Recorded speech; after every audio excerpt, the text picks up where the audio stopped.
TV రిమోట్లో పంపబడే సిగ్నల్స్ను infrared light అని అంటారు. Binary కోడ్ని ఆధారం చేసుకుని రిమోట్ పనిచేస్తుంది. ఉదాహరణకు వాల్యూమ్ బటన్ నొక్కితే 1 అండ్ 0తో ఒక కోడ్ ఉంటుంది. ఆ కోడ్ని బట్టి IR light on and of అవుతూ టీవీకి ఒక మెసేజ్ పంపుతుంది. ఈ మెసేజ్ టీవీలోని రిసీవర్లోకి చేరుకుంటుంది. ఈ రిసీవర్ లైట్ ప్యాటర్న్ని ఆధారం చేసుకుని ఒక బైనరీ సిగ్నల్గా మారుస్తుంది. ఈ బైనరీ నెంబర్ని టీవీ సర్క్యూట్ డీకోడ్ చేసి వాల్యూమ్ని పెంచే కమాండ్ వచ్చిందని అర్థం చేసుకుని ఆ పనిని జరిగిస్తుంది.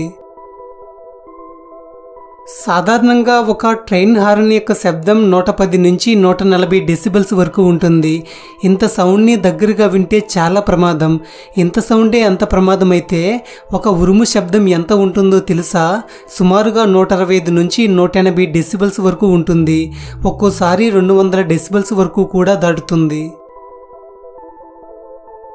ఈ ప్రపంచంలో ఎన్నో ఫన్నీ స్పోర్ట్స్ ఉంటాయి. అందులో సెపక్ తక్రా కూడా ఒకటి. ఈ ఆటను థాయిలాండ్ దేశం వారు కనిపెట్టారు. దీంట్లో వాలీబాల్, బ్యాడ్మింటన్లో లాగా ఒక కోర్టు, నెట్ ఉంటుంది. దీంట్లో మొత్తం 2 లేదా 4 ప్లేయర్స్ ఆడుకోవచ్చు. ఈ స్పోర్ట్ సేమ్ వాలీబాల్ లాగే ఉంటుంది, కాకపోతే చిన్న మార్పు. వాలీబాల్ అయితే కేవలం చేతులతో మాత్రమే బాల్ని పంపిస్తారు. కానీ ఈ సెపక్ తక్రాలో చేతులు తప్ప అన్ని శరీర భాగాలను ఉపయోగిస్తారు. కాళ్ళతో, తలతో, భుజాలతో, ఛాతీతో టచ్ చేసి బంతిని అవతలి కోర్టులోకి పంపిస్తారు. అందుకే దీన్ని కిక్ వాలీబాల్ లేదా ఫుట్ వాలీబాల్ అని కూడా పిలుస్తారు. ఈ స్పోర్ట్లో ఉపయోగించే బంతి కూడా విభిన్నంగా ఉంటుంది. దీన్ని సింథటిక్ ప్లాస్టిక్ తో తయారు చేస్తారు.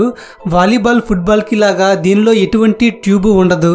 సాధారణంగా వాలీబాల్ 260 నుంచి 280 గ్రామ్స్ బరువు ఉంటుంది. వీటితో పోల్చుకుంటే ఈ సింథటిక్ బాల్ బరువు తక్కువ. ఇది 150 నుంచి 180 గ్రాముల బరువు మాత్రమే ఉంటుంది. ప్లేయర్స్ ఈ బంతిని ఈజీగా హ్యాండిల్ చేస్తారు. సబ్మెరైన్స్. కొర్నీలిస్ డ్రెబ్బిల్ అనే వ్యక్తి 1620లో కనుగొన్నాడు. ఆకాశంలో ఎగిరే వాటిని ఎయిర్ క్రాఫ్ట్ అని ఎలాగ అంటారో నీటిలో పోతాయి కాబట్టి వీటిని వాటర్ క్రాఫ్ట్ అని అంటారు. 2024 ప్రకారం ఈ ప్రపంచంలో మొత్తం 502 సబ్మెరైన్స్ ఉన్నాయి. నీటి అంతర్భాగంలో 400 నుంచి 500 అడుగుల లోతు వరకు వెళ్ళగలిగే ఈ సబ్మెరైన్స్ లోపల 50 నుంచి 100 మంది పట్టగలరు. అయితే ప్రపంచం మొత్తంలో చాలా తక్కువ ఉండే ఈ సబ్మెరైన్స్ ఒకదానితో ఒకటి ఢీకొంటాయని ఎవరైనా ఊహిస్తారా? కానీ అలాంటి సంఘటన ఒకటి జరిగింది.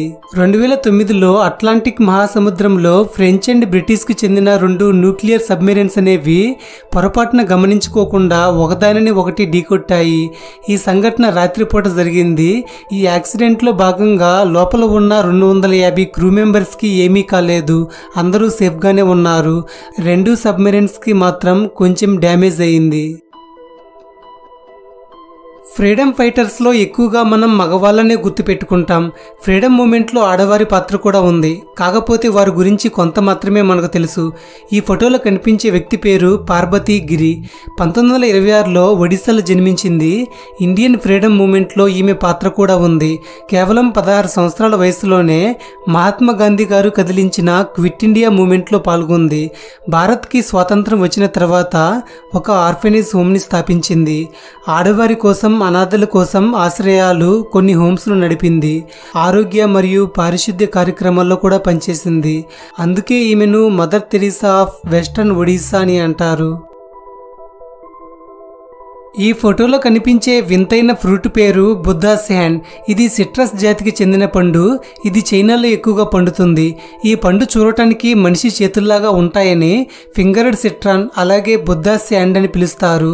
బుద్ధునికి కానుకలు అర్పించటానికి వీటిని వాడతారు. దీని కోసి చూస్తే లోపల తెల్లగా ఉంటుంది. ఇది కొంచెం తీపిగా, పుల్లగా, వగరుగా ఉంటుంది. దీనిలోని పోషక విలువలు ఏమో గాని రోజు గుండ్రటి పళ్ళు చూసే మనకి ఇది కొంచెం విచిత్రంగా అనిపిస్తుంది. ఎప్పటి వరకు వీడియో చూసినా మీరు ఒకవేళ వీడియోని లైక్ చేయకపోయి ఉంటే దయచేసి ఇప్పుడే వీడియోని లైక్ చేయండి. యూట్యూబ్ అల్గారిథం ప్రకారం ఒక వీడియోకి ఎక్కువ లైక్స్ ఉండటం వల్ల ఆ వీడియోని యూట్యూబ్ ఎక్కువ మందికి చూసేలా చేస్తుంది. దీని ద్వారా ఛానల్ ఎంతగానో గ్రోత్ అవుతుంది. మరి ఇంకెందుకు ఆలస్యం, ఇప్పుడే వీడియోని లైక్ చేయండి. స్కార్లెట్ ఐబిస్ అనే పక్షి చాలా ఎర్రగా ఉంటుంది. ఈ ఎరుపు దాని శరీర తత్వాన్ని బట్టి రాలేదు. ఇది ఎండ్రగాయలను ఆహారంగా తీసుకుంటుంది. ఈ ఎండ్రగాయల్లో కెరోలిన్ అనే పిగ్మెంట్ ఎక్కువగా ఉంటుంది. దీని ప్రభావం వల్ల స్కార్లెట్ ఐబిస్ కాస్త రెడ్ ఐబిస్గా మారింది. లాల్ బహదూర్ శాస్త్రి గారు భారతరత్న, భారతదేశపు 2వ ప్రధానమంత్రి. అత్యంత నిజాయితీ గల రాజకీయ నాయకుడిగా ఈయనకి పేరు ఉంది. దేశంలో రైతుల పట్ల, జవాన్ల పట్ల ఒక నినాదం ఉంది. అదే జై జవాన్ జై కిసాన్. దీనికి కారణం కూడా ఇతనే. దేశంలో పాల ఉత్పత్తి పెరగటం కోసం వైట్ రెవల్యూషన్ తీసుకువచ్చి నేషనల్ డైరీ డెవలప్మెంట్ బోర్డుని స్థాపించాడు. శాస్త్రి గారికి స్వామి వివేకానంద, మహాత్మా గాంధీ అంటే చాలా ఇష్టం. 1920లో ఇండియన్ ఇండిపెండెన్స్ మూవ్మెంట్లో కూడా పాల్గొన్నాడు. ఇలా దేశ రూపు మార్చడానికి ఎన్నో పనులు చేశాడు. వీటన్నింటికంటే అతని వ్యక్తిత్వం చాలా గొప్పది. అతనికి ఇంత గొప్ప వ్యక్తిత్వం రావటానికి కారణం, ఒకసారి తను చిన్నతనంలో ఒక మామిడి తోటలో వాళ్ళ ఫ్రెండ్స్ చెట్టెక్కి పళ్ళు కోస్తున్నప్పుడు శాస్త్రి గారు కింద నుండి చూస్తున్నారు. ఇంతలో తోటమాలి వచ్చి శాస్త్రి గారిని పట్టుకొని కొట్టడం మొదలుపెట్టాడు. అప్పుడు శాస్త్రి గారు, నేను ఒక అనాథని, నన్ను వదిలేయి అని బతిమలాడాడు. తప్పు చేశానని బాధపడ్డాడు. అప్పుడు తోటమాలి, నువ్వు అనాథవి కాబట్టి ఎలా మంచి ప్రవర్తన కలిగి ఉండాలో తప్పకుండా నేర్చుకోవాలి అని సమాధానమిచ్చాడు. ఈ మాటలు తన బుర్రలో నాటుకుపోయాయి. ఈయన రైల్వే మినిస్టర్గా ఉన్నప్పుడు అందరిలాగా రైల్లోనే ప్రయాణం చేసేవాడు. ఒకసారి ఈయన ఫైజాబాద్ జైల్లో ఉన్నప్పుడు తన భార్య ఎవరికీ తెలియకుండా 2 మామిడి పళ్ళను తన కోసం లోపలికి తీసుకువచ్చింది. జైల్ రూల్స్ ప్రకారం జైలు ఫుడ్ తప్ప బయట నుంచి ఎటువంటివి ముట్టకూడదని ఆమె మీద కోప్పడ్డాడు. శాస్త్రి గారు ఒక దేశ ప్రధానిగా ఉన్నప్పుడు చాలా సాధారణ జీవితాన్ని గడిపేవాడు. ఒకసారి తను ప్రధానమంత్రిగా పదవి స్వీకారం చేసేటప్పుడు చిరిగిన దుస్తులే వేసుకున్నాడు. ఆయనకి అప్పుడు 2 జతల బట్టలు మాత్రమే ఉండేవి. ఆయన భార్య, ఇప్పుడు మీరు ప్రధానమంత్రి అయ్యారు కదా, మరో 2 జతలు వేసుకోవచ్చుగా అని అడిగితే, దేశంలో ఆ మాత్రం కూడా లేకున్న ప్రజలు చాలా మంది ఉన్నారు, ఇప్పుడు నాకు అంత అవసరమా అన్నారు. తను గవర్నమెంట్ వెహికల్స్ని కూడా పర్సనల్గా వాడుకునేవారు కాదు. ఒకసారి గవర్నమెంట్ కార్ని 14 కిలోమీటర్లు పర్సనల్గా వాడుకున్నందుకు దానికి ఎంత ఖర్చు అయిందో ఆ డబ్బుని గవర్నమెంట్ అకౌంట్కి డిపాజిట్ చేశాడు. అలాగే తన భార్య పిల్లల్ని, తన అధికారాన్ని వ్యక్తిగతంగా వాడుకోవటానికి ఇష్టపడేవాడు కాదు. శాస్త్రి గారు తను చనిపోయే చివరి రోజుల్లో పంజాబ్ నేషనల్ బ్యాంకు నుంచి ఫియాట్ కారు కొనటానికి 5,000 రూపాయల్ని లోన్గా తీసుకున్నాడు. కానీ అవి చెల్లించకుండానే చనిపోయాడు. అయితే ప్రభుత్వం లాల్ బహదూర్ శాస్త్రి గారి మీద గౌరవంతో ఆ లోను కట్టనవసరం లేదు, దాన్ని రద్దు చేస్తున్నామని చెప్పారు. కానీ తన భార్య, అలా వీలు కాదు, ఎలాగైనా ఆ లోన్ని నేను చెల్లిస్తానని చెప్పి తనకు వచ్చే పెన్షన్తో లోను పూర్తి చేసింది. ఇలా ఎన్నడూ ఒక్క రూపాయి కూడా స్వార్థానికి ఆయన యూజ్ చేసుకోలేదు. ఈ వ్యక్తి ముఖం చాలా భయానకంగా ఉంది కదా. ఇతని ముఖం చూసినప్పుడు అందరికీ నచ్చకపోవచ్చు. అయితే ఇతను ఒక బ్రిటిష్ యాక్టర్.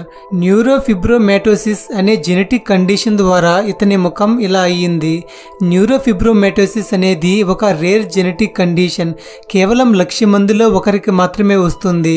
ఇతనికి 5 సంవత్సరాలు ఉన్నప్పుడే టైప్ 1 న్యూరోఫిబ్రోమాటోసిస్ ఉన్నట్టు గుర్తించారు. దీనివల్ల ముఖం అంతా ట్యూమర్స్ రావటం మొదలయ్యింది. అవి నొప్పిగా కూడా ఉంటాయి. ఈ ట్యూమర్స్ అనేవి క్యాన్సర్ లాంటివి కావు. ఇవి వాటి కణజాలం విపరీతంగా పెరగడం వల్ల వస్తాయి. ఇతని బ్రదర్ నీల్కి కూడా ఈ కండిషన్ ఉంది. ఇతని ముఖ పరిస్థితి కారణంగా ఎన్నో అవమానాలు ఎదుర్కొన్నప్పటికీ వాటిని అధిగమించి షార్ట్ ఫిలిమ్స్లో టీవీ ప్రెజెంటేటర్గా పనిచేశాడు. తనలాంటి వారి కోసం ఎన్నో ప్రోగ్రామ్స్ చేశాడు. 2013లో అండర్ ది స్కిన్ అనే సైన్స్ ఫిక్షన్ మూవీలో నటించాడు. పసిఫిక్ ఓషను చాలా పెద్దది. అట్లాంటిక్ అండ్ ఇండియన్ ఓషన్స్ని కలిపినా కూడా దీనితో సరిపోవు. ఈ పసిఫిక్ ఓషన్ పేరు ఎలా వచ్చిందంటే, పోర్చుగీస్ ఎక్స్ప్లోరర్ అయిన ఫెర్డినాండ్ మ్యాగ్లాన్ దీన్ని చూసి మార్ పసిఫికో అని పోర్చుగీస్లో పలికాడు. దీని అర్థం పీస్ఫుల్ సీ. ఈ వీడియో మీద మీ అభిప్రాయాన్ని కామెంట్స్ ద్వారా తెలియజేయండి. అలాగే ఛానల్ని సబ్స్క్రైబ్ చేసుకుని పక్కనే ఉన్న గంటను యాక్టివేట్ చేసుకోండి. మీ ఫ్రెండ్స్ అండ్ ఫ్యామిలీ మెంబర్స్కి కూడా ఈ వీడియోని షేర్ చేయండి. Thank you for watching.